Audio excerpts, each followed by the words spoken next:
lagi yang mau dipenjara nih. Untung bentar lagi bapaknya udah mau masuk penjara, jadi nggak ada lagi yang mau dimasukin ke penjara sama dia. Hai semuanya, welcome back to my YouTube channel. Ketemu lagi bareng aku, Silvani Sinaga. Thank you karena udah ngeklik video ini dan selamat datang di channel YouTube aku. Sesuai thumbnailnya, kita bakalan bahas tentang berita yang lagi viral banget. Aku yakin kalian juga udah denger berita ini, yaitu tentang penemuan kerangkeng manusia atau penjara manusia di rumah Bupati Langkat nonaktif terbit rencana Pranginangin. Dan diduga ini ada indikasi perbudakan modern, guys. Jadi lokasinya itu, guys, berada di sebuah lahan seluas 1 hektar. Jadi dia ada 2 bangunan gitu, guys, 6 x 6 meter. Dan ini dibagi menjadi 2 kamar. Dia persis tuh kayak jeruji besi yang ada di penjara pada umumnya gitu. Dan pakai gembok. Dalam 2 penjara manusia tersebut, polisi menemukan 40 tahanan si bupati ini, guys. Jadi ternyata, guys, 40 orang tahanan ini digunakan si bupati ini sebagai pekerja yang tidak digaji di kebun sawitnya sendiri, guys. Dalam sehari itu 40 tahanan ini bekerja 10 jam dalam satu hari, dari jam 8 pagi sampai jam 6 sore. Nah, setelah mereka selesai bekerja jam 6 sore, mereka harus masuk lagi ke dalam jeruji besi itu. Setelah mereka masuk ke dalam jeruji besi, mereka nggak bakalan bisa keluar lagi hingga besok paginya harus bekerja lagi di kebun sawit si bupati. Nah, ngerinya lagi, ternyata para tahanan ini cuma dapat jatah 2 kali makan satu hari, guys. Jadi benar-benar kerja paksa kayak zaman penjajahan dulu ya. Dan mereka nggak digaji sama sekali. Dengan kata lain, ini namanya bukan bekerja ya, tapi udah kayak budak nggak sih? Mirisnya lagi, ternyata rumah tahanan ini berada tepat di dekat rumah mewah sang bupati itu, guys. Kalau kita lihat di sini rumahnya ini cukup mewah ya, guys ya. Pagarnya tinggi, terus di belakang rumahnya itu ada beberapa bangunan. Itu kayak ada tempat parkir dan juga ada lapangan tenis, guys. Siapa yang bakal nyangka bahwa di dalam rumah yang mewah dan asri tersebut ada perbudakan modern yang sedang terjadi, guys. Dan ternyata perbudakan ini udah berjalan selama 10 tahun dan baru ketahuan. Di sekitar situ juga ada lokasi pengolahan sawitnya langsung, guys. Jadi nggak jauh-jauh, jadi muter-muter di situ aja. Oke, kita spill dulu apa aja yang ada di dalam kerangkeng manusia tersebut ya, guys. Nah, di dalam kerangkeng itu terdapat 2 dipan kayu yang digunakan sebagai tempat tidur oleh para tahanan, guys. Dan di situ ada juga lemari kecil tempat barang-barang mereka. Lemari kecil, bukan lemari besar ya, lemari kecil. Terus ada juga beberapa gantungan baju. Jadi istilahnya mereka tuh nyuci dan jemurnya juga harus di dalam, gak sih maksudnya? Soalnya aku lihat di foto itu baju-baju para tahanan itu tuh digantungin di dalam jeruji besi itu. Berarti mereka literally berjemur tuh waktu kerja doang gitu loh. Bajunya ya dijemur di dalam jeruji itu juga ya nggak sih, itu kan. Plus ada 1 dispenser yang digunakan oleh para tahanan di situ ya, guys ya. Dan posisi dari dispenser itu dibuat menjorok agak ke jeruji besi tersebut. Jadi mereka literally nggak bisa keluar sama sekali, even cuma mau ngambil minum aja. Makanya itu dispenser dideketin banget nih sama jeruji besinya, supaya para tahanan ini nggak perlu keluar untuk ngambil air minum aja pun gitu loh, guys. Dalam wawancaranya di channel YouTube pemerintah Kabupaten Langkat, Pak Terbit Rencana Pranginangin ini mengklaim bahwa dia menggunakan rumahnya itu atau penjaranya itu sebagai tempat rehabilitasi atau pembinaan untuk para pecandu narkoba atau remaja-remaja yang nakal. Jadi katanya mereka bakalan dibina secara pribadi dan diarahkan ke jalan yang benar gitu katanya, guys. Di realitanya kerangkeng rehabilitasi yang dibuat oleh Bupati Langkat nonaktif ini tidak mempunyai izin dan bahkan tidak pernah diurus izinnya. Sedangkan peliharaan aja kita kasih bebas gitu kan, cari makan sendiri, jalan-jalan, berjemur dan lain sebagainya. Sementara yang 40 orang ini hanya bisa ada di dalam penjara tersebut. Gila gak sih?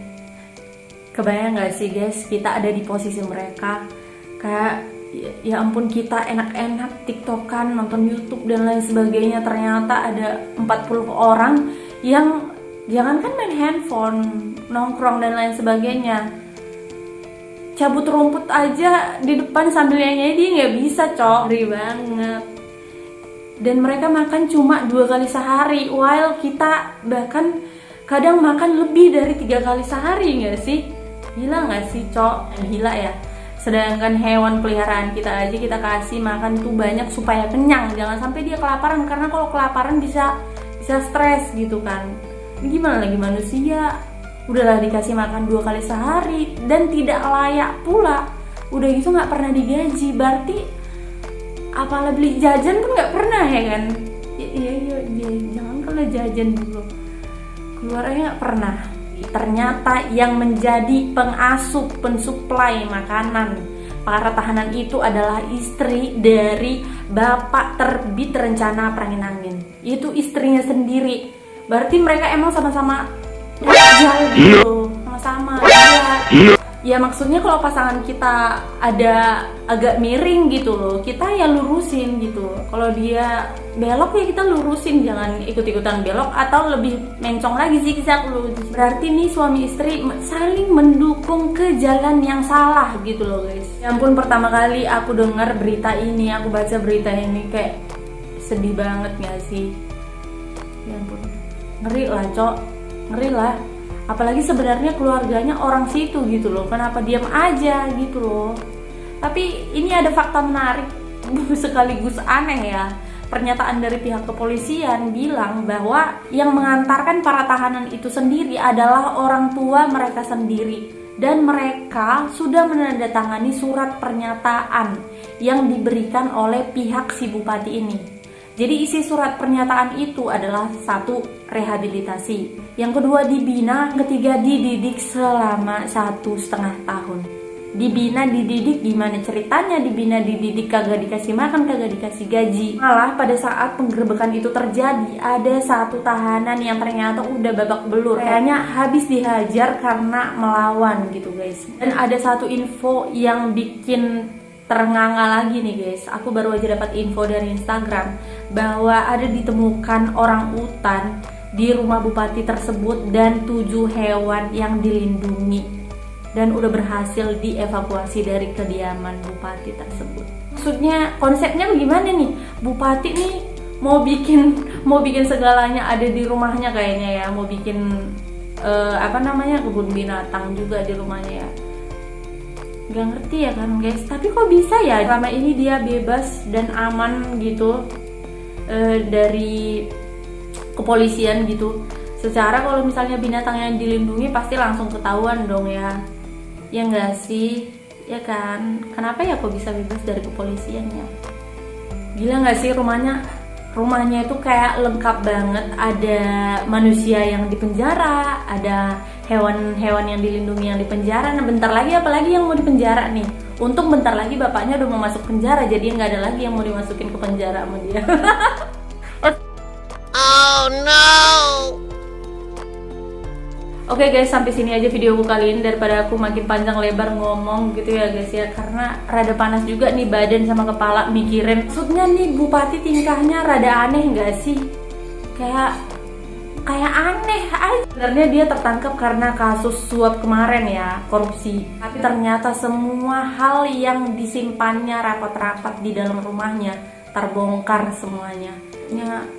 Ya atas kasus yang melanggar hak asasi manusia, terus melanggar hukum juga karena memenjarakan hewan yang dilindungi, terus karena kasus korupsi. Harusnya hukumannya udah berat kali sih, nggak bisa dinego-nego lagi ya nggak sih? Gimana kalau kalian setuju? Kalian bisa komen di bawah, dan kalau kalian nggak setuju kalian juga bisa komen di bawah. Mana tahu kalian ini kan setuju sama gaya si bupati yang satu ini. Oke teman-teman, sampai sini aja videoku kali ini. Semoga video ini bisa jadi pembelajaran berharga untuk kita ya, untuk nggak gampang-gampang percaya sama orang, even itu orang besar sekalipun, ya kan? Kalau kalian suka video ini, kalian bisa klik tombol like-nya, komen juga di bawah gimana komentar kalian tentang kasus ini, dan subscribe channel ini untuk tahu info-info menarik lainnya, dan share video ini sebanyak-banyaknya ke teman-teman kalian. Thank you banget karena udah nonton sampai akhir, dan sampai jumpa di videoku selanjutnya. Bye.